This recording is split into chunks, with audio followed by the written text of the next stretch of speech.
Hello guys! Tayo magluluto ulit ng sopas naman. Ayan, nakapag-gisa na tayo ng sibuyas at bawang. Lagyan lang natin ng tubig. Mainit yung tubig na yan.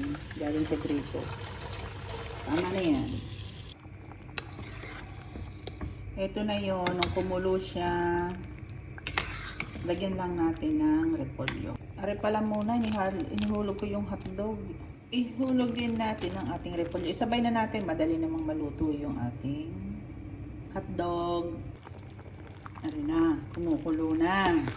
Ngayon, ay ayos na rin hotdog na are.